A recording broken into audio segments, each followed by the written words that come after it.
Hey guys, my name's Vlad. I'm here with 27 North, and today I will be talking to you about our plumbing system. So here we have your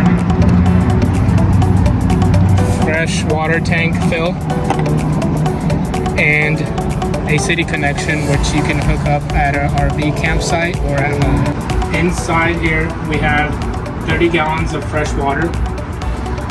It goes in to our 12 volt pump and our 2.7 gallon Bosch water heater. Water runs towards the front into the sink and shower, which have their own shutoff valves.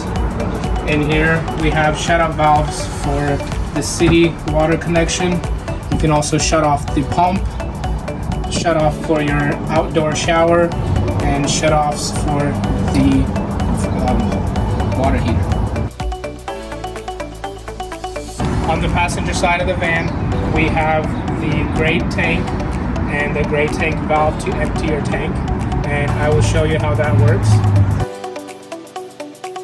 Thank you for watching this video. Don't forget to like and subscribe.